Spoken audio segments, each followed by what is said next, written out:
Hi everybody, Chef Nicholas Lodge here. I'm super excited you could join me for this presentation on using some of Icing Image's products.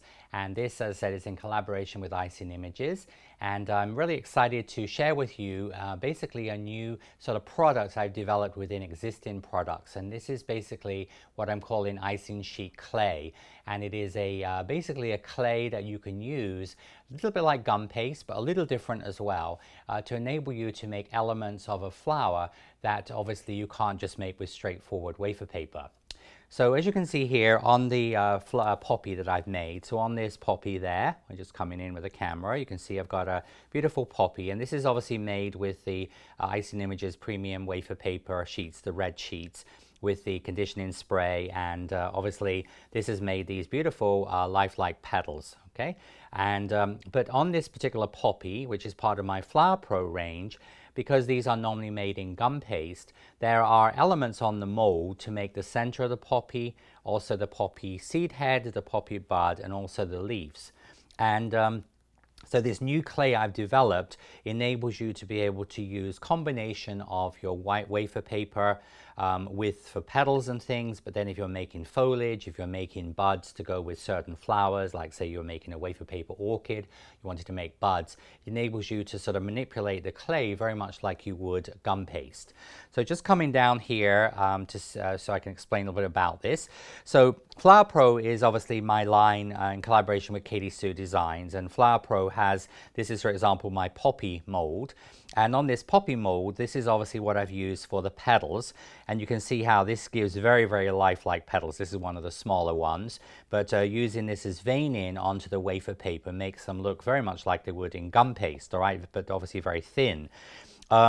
And then on this mold, there of course are also, as we would normally, this was designed for gum paste work, there are the poppy centers, the poppy bud, the poppy seed head, and the poppy leaves. Now, in making those with wafer paper, obviously you can make leaves in very much the same way as you would the petals, okay? But I wanted to have a product that I could use very much like I would gum paste and manipulate this into the molds. So these leaves and petals, so this for example is actually the clay, all right, the Icing Sheet Clay, made just as I would gum paste, all right? And so basically it stays flexible, all right, so it's a flexible product. And this is for example done in my new eucalyptus, my wedding foliage mold.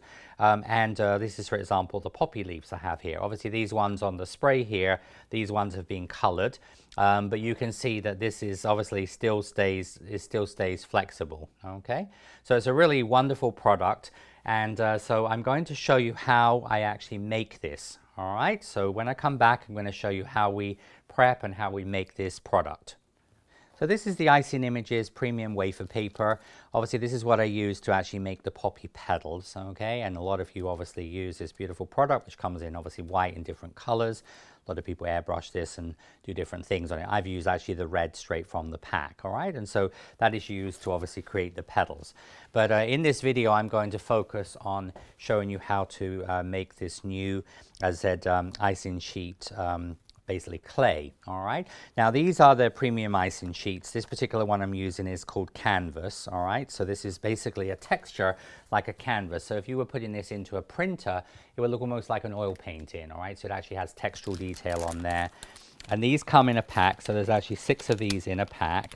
So I'm just gonna bring one of these out. They come in this foil pouch, so obviously that keeps them fresh. Okay, so just gonna seal this up. And this recipe I'm showing you is based on one sheet, all right, of the canvas. Now the canvas is thicker than the icing sheets, all right, and so there's also on this video, you'll see there's obviously the reference to if you were using regular sheets, but this is obviously a little thicker because this is like a canvas, okay?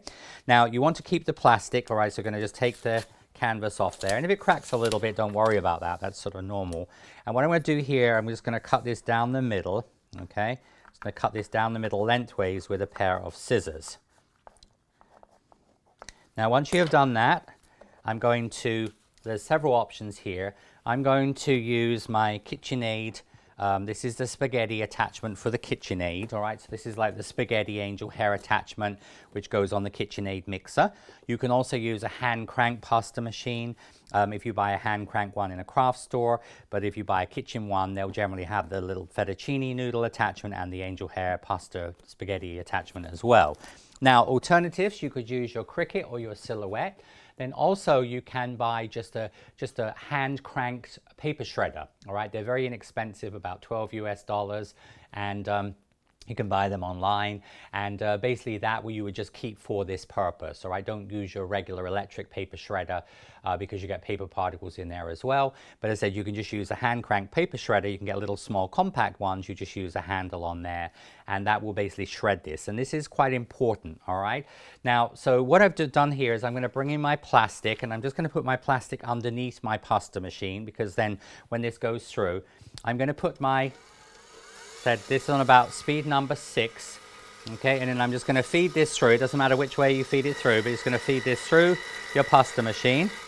All right, so you're going to get these shredded pieces.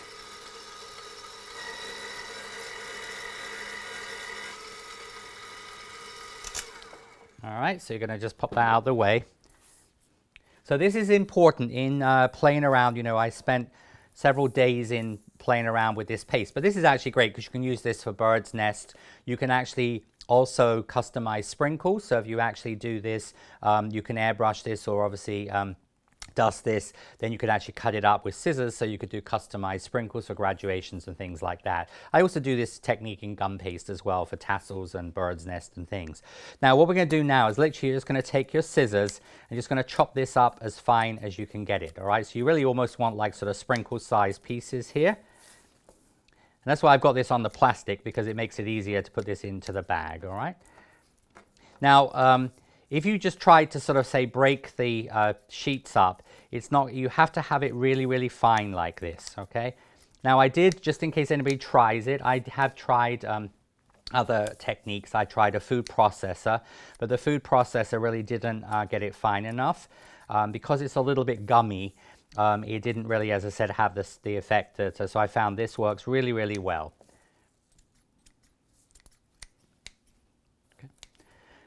So this is going to just be snipped up, and I found again scissors. I tried this with a knife, chop in, it didn't work, okay, because obviously again it's a slightly sort of pliable, flexible product.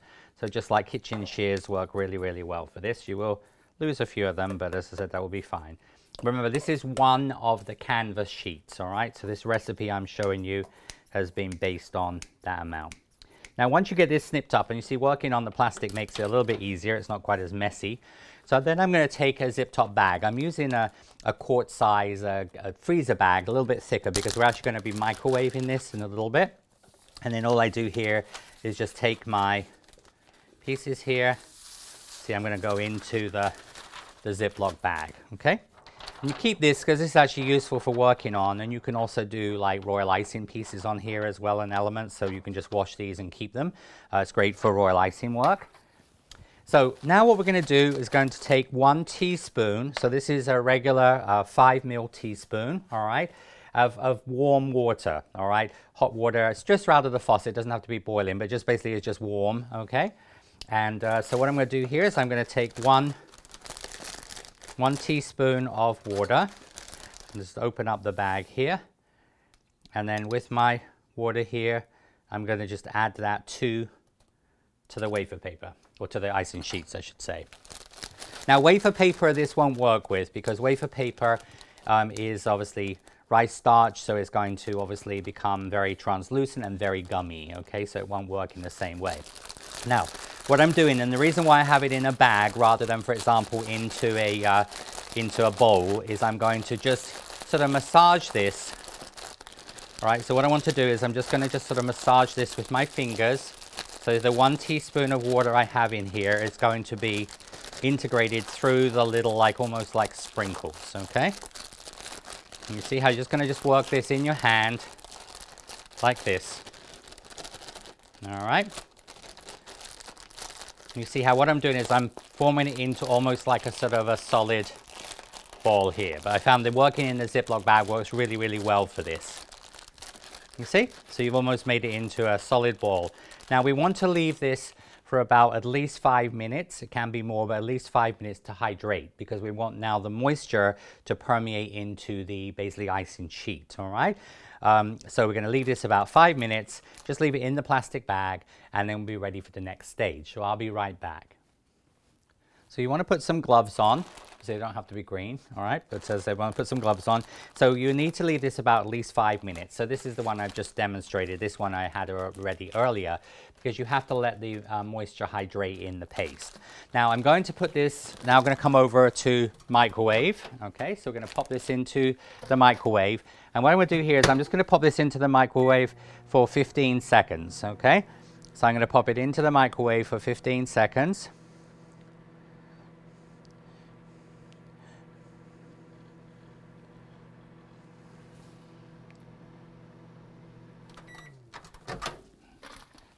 Okay, and I'm going to take it out of the microwave. So now what I'm going to do is I'm just going to manipulate it. So I'm just going to start manipulating it with my fingers here.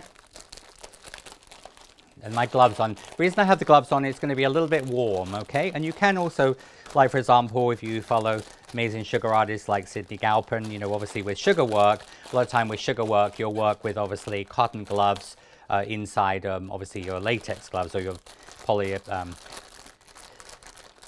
neoprene gloves. But this is not that hot, it's just a little bit warm. It's just a bit like almost like if you were making fudge or things. But just as I said, I would put gloves on here. So you're just going to work this.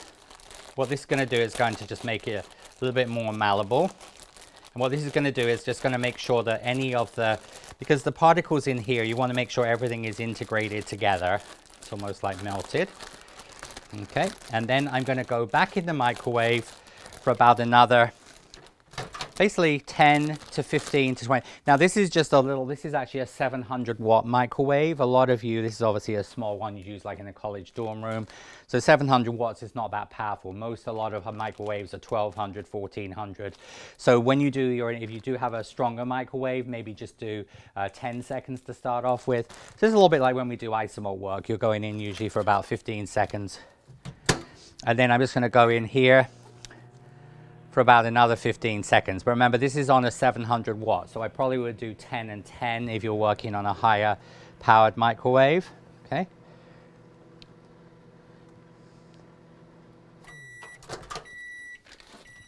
All right. And this is going to come out. All right. Now remember, it's going to be quite warm here at this stage. Now, this is a great little tip I'm going to share with you. If you want to color this, all right, so like for example, you want to make some red poppies, you want to do some green leaves, what you can do, if you wanted to color the whole batch, all right, you can color it in the bag, or if you wanted to just make a smaller amount, for example, colored, so you can just pop that into another bag. So of course you could divide this up. If you wanted to make, say, the poppy, you could make some green and some red. And you see then what you can actually do there is you can just take your bag here, open that up, and just pop your gel color. This is a lot less messy. All right, so you're just going to put some red gel color. I'm using here the Rainbow Dust Pro Gel Red. But this is just a very neat little trick I'm sharing with you because it's a very easy way to color. And you see then you're going to basically knead this in the, and because it's nice and warm and very soft at this stage, it's actually easier than it is. It's a little bit like when we color fondant. You know, when you color fondant, it's softer than gum paste. All right, but you're just going to just work the color into your bag here, like so. I'm going to work this through. But you want to use, as I say, when you're microwaving, you want to use like a freezer type bag, which they're a little bit thicker than a regular plastic bag. Okay. So you're just going to work this through. Then once you work that through, all right, so you're just going to get that to the desired color you want it to be. This I could go a little bit darker, but then you just take your paste out. So you can just sort of scrape your paste out of the bag here. You can use a bowl scraper to get this off the bag. And then this will just all come together. Now then what I do is I'm just going to add some vegetable shortening to this. All right, so remember this is just a small amount of this, so just going to put in a little bit. To the recipe I would put in about 1/4 teaspoon, okay, so I'm going to put in about, this is about half the recipe, so about 1/8 teaspoon of vegetable shortening. I'm just going to mix this through. But remember, reds, colors like that, they will develop, okay? But you're just going to just mix that up. Get my little bag there. I'm just going to give it a good knead. And you see how what you have, it feels just like gum paste or just like rolled fondant. You see it has a beautiful consistency. All right, now you want to let it cool down before you use it, but of course kneading it like this is going to cool down just like if we were working with sugar. All right, and that is how you make the icing sheet, basically clay. All right, so as I said, storing it, just keep it a little bit like gum paste in a zip top bag. All right, if you do find that it does get dry, you can just add water to it. So I would just use a small water, like a fine spray bottle, just spray a little bit of water into it. And also, as I said, you're going to use shortening on your molds, and that, as you'll see in the next segment. But very, very easy to make paste. And as I said, basically 2 ingredients plus the shortening. So 3 ingredients. But as I said, so one of the canvas sheets, 1 teaspoon of water, and then, as I said, about 1/4 teaspoon of vegetable shortening. And here we have your icing sheet clay. All right. So in the next segment, I'm going to show you a little bit about using this product. So I'm just going to show you the basics of obviously using the product in my Flower Pro line. Now Flower Pro, this is book 1. We have also book 2. So this range of molds is quite extensive and growing. And but Flower Pro, basically the concept behind this, in traditional flower making, we would normally use cutters, whereas, for example, this Ultimate Filler Flower, which is one of our most popular molds, this will actually make 24 flowers just by pushing the paste, gum paste, into the mold. Now this also works wonderful for the new icing sheet clay as well. All right, so you could use this to make hydrangeas, you could use this to make all different types of flowers. All right, it is also excellent to use this product in some other of my molds, which I'm going to talk a little bit now in a little while about those. So anyway, this is the poppy. So obviously this is the poppy that I used to make the poppy seed head and the bud, the center and the leaves. All right, so as I explained, you know, of course this one is actually done with wafer paper, so these are wafer paper petals. All right, but you can also of course do this all with the new clay. Inside, in using the Flower Pro, everything is related to using a size guide. So if you are ordering any flower products from nicholaslodge.com, we will include a size guide with your order. All right. Also, you can go to nicholaslodge.com and then you're going to click on recipes and templates, and there is a downloadable PDF of the size guide. So you can just download this onto cardstock, and then if you use a hole punch and just cut out holes with a hole punch, and then cut around with a small pair of scissors. All right. The smaller holes, that's just done with a regular hole punch. That's a number 4. And these ones, you can actually just poke those out with like a scribe needle. And of course, you could laminate this also. But as I said, if you're ordering anything, we will send you a size guide with your order. Now, so in using, obviously, when we do Flower Pro, as you'll watch, and there is also the assistance of watching videos as well. So I have actually over 40 YouTube videos, which are all free to access.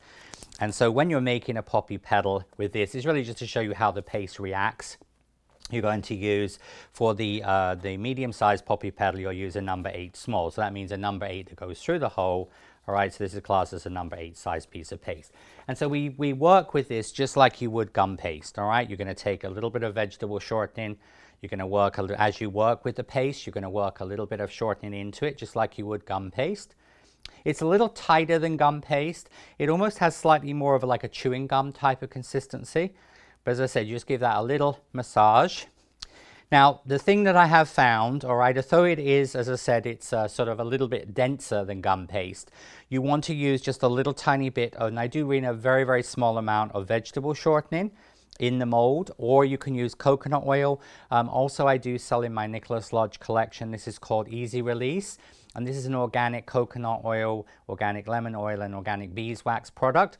So this is not quite as oily, so you just literally just touch your finger on that, and you can put a little of that into the molds as well. This was developed to use with things like the tap it, whack it cutters, and but as I said, little vegetable shortening. When you have finished with your molds, these are dishwasher safe. They are food grade, of course. These also can be used with like semi-isomold also. So a very, useful product. And but when you're using them, when you finish working with them, just use a little bit of dish soap and a nail brush, or pop them in a dishwasher. Okay. So what you do here is you're going to roll it just into a little sausage like this. Okay. Going to place this into the mold. I'm just going to press this in. Going to put a little touch of cornstarch on the back. Now this is the fan vane. Now this comes separately, all right, so this is sold separately. It comes as part of my sunflower and Gerber daisy mold, but we sell this separately if you want to do the back veining, which is not mandatory, all right. And if you don't have this back veiner to press in, you just compress in with your cosmetic sponge. But what I do here is just use this, and this is just going to just sort of press the dough into the mold, and you see how then I'm just going to work the paste to the edge. But when you think this is basically just an icing sheet and water and a little bit of shortening in the product, okay? So you're going to press this towards the edge, which means you get your edge thinner, okay? I'm naturally going to now create a little ridge. So I want to just create like a little tiny ridge here, a little thickness there, because that's where my wire is going to go in. Now this again is a Nicholas Lodge product called Super Bond. This is a very, very strong glue, all right, and this glue comes with a little applicator. It is a very, very thick glue, all right, it's a food-based product, but this is wonderful to use for wafer paper flowers. So when I'm actually attaching just wafer paper cutout petals to each other, I also use this, for example, when I'm putting cake lace onto a cake. This is also wonderful for repairing gum paste sugar flowers. So if you break a petal or a leaf, you can put a little of this. Think of it a bit like almost like super glue for sugar flowers or for sugar. And so this product, I'm not going to use the applicator here, but I'm just going to take my wire. This is a 26 gauge wire, and I'm just going to dip the wire into the product, all right?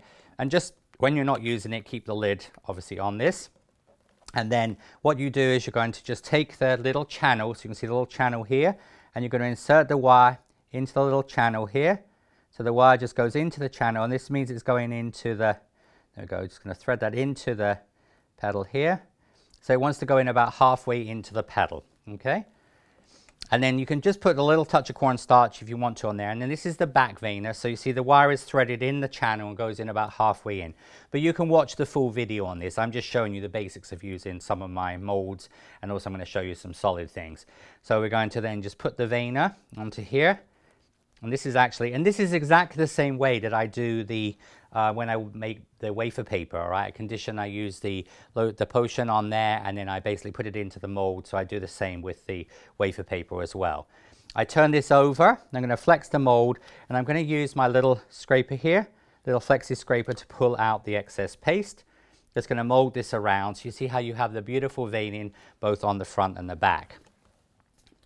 Now this paste is a slightly different consistency to gum paste, all right? And so rather than using a traditional method of using a balling tool, I work with a product called air drying clay, which is a non-edible product, but actually is wafer paper based from Japan. And I make a lot of my craft flowers with air drying clay.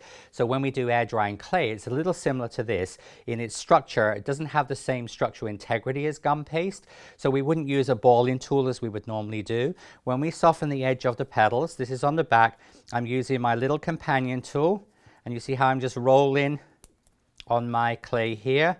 You see how this is going to give you this beautiful ruffle on the petals here. And this is just the red, and you see the red color will develop. You see how you're going to get this beautiful ruffle on here. You can establish your pleats on here. You're going to turn it round to the front side, and then we're just going to hollow this around the base of the companion tool like this, okay? And then I would put my petals, and when I put my petals to dry, I just put these into my crepe foam former, and this is how I would dry my poppy petals. Now this poppy petal I made yesterday, all right? So basically it's dry, but as you can see, it is still flexible, all right? So it has this beautiful flexibility to the product, and you can see here the leaf as well, but you see how the leaf still stays obviously flexible. Now if you did want it to dry more quickly, all right, you could, when you've made the paste, so once the paste is made and colored, you could then take 1/4 teaspoon. So if you have a little bit of Tylose, all right, so Tylose is what we use in scratch gum paste. You could, if you wanted to, once you've basically made the paste and it is also cooled, you could take a 1/4 teaspoon of Tylose to the recipe. Now that recipe makes, as I said, about 60 grams, so it's about 2.5 ounces of paste, all right? And of course, you could double the recipe, so if you use 2 icing sheets, 2 of the canvas sheets, and then 2 teaspoons of water, you can make a double recipe. I wouldn't suggest making sort of a huge amount, because the thing is that this product is easier to manipulate in small amounts, all right? But you could make a couple of batches, a double batch as well, very easily. But you can see it gives a really beautiful effect. Now when you're using it, for example, for molds, so like for example when I made my seed head here, or like for example if you wanted to make, these are actually sugar ones here, but you can see how this is, for example, my Nicholas Lodge product antlers. So you could make antlers with this to go on a rustic groom's cake. It is a little bit less heavy than sugar as well. So if you were doing like a naked or semi-naked cake, that you could use this product to make antlers and things like that with. But as I said, so just exactly the same way you just would use, so like for example, if you're going to make, like, let's show you the little acorn here. Just again, just take a little bit of vegetable shortening or the easy release, pop that into the mold. And then when you're, obviously when you watch my videos, you'll see how in my videos, I use the technique of a size guide. But the other way you can use the molds is you can literally just take the paste. Now I've got a little bit of shortening into here. You can pop a little cornstarch on there as well if you want to. You just would push this in the mold like this. I generally put it in with my cosmetic sponge. And then again, you can use a little scraper. Here's my little flexi scraper here, and then just repress that back into the mold, okay? And then that would give you a level piece there. And then you flex the mold, and you see then out will come your perfect little acorn. And it takes on beautiful texture. And when you watch the videos, you'll see how I do the 3-dimensional things, because when I do those, I generally make 1/2 on a wire, let it dry, and I repeat the process. But you'll be able to watch, this is actually my nuts and berries mold, so you can watch the video of, so you can make your blackberries, you can make your walnuts, you can make, so it works really wonderful with the Flour Pro. As I said, this is a brand new product. I literally have just finished developing yesterday, so I wanted to just do a YouTube today to sort of show you that. It also can be used, for example, for paste. So if you were making things like bows or applications like that. But just to show you, this was rolled out number 6 on the pasta machine. And you see, so you can actually use it like you would fabric. And you could use this to obviously make, so you could do, you know, pleats and things. So like, for example, for dressing figures, you could use this for all different types of application. All right. So it really, as I said, is a fun product. And I will be doing some other videos just to show you sort of like the continuation of this and ways I'm using it. But it just gives you the basic recipe, all right? And then obviously shows you how to make it. And then, of course, you've seen a little bit of how I use this application. And so that is the new Icing Sheet Clay that I'm excited to share with you here in collaboration with Icing Images. So I hope you've enjoyed this video on showing how to make the Icing Sheet Clay, and we'll have a lot of fun in working with the product, and I hope you will enjoy it, using it in your wafer paper flower projects or cake projects or other applications. So till next time, this has been Chef Nicholas Lodge, sweet wishes, and I'll see you real soon. Bye-bye.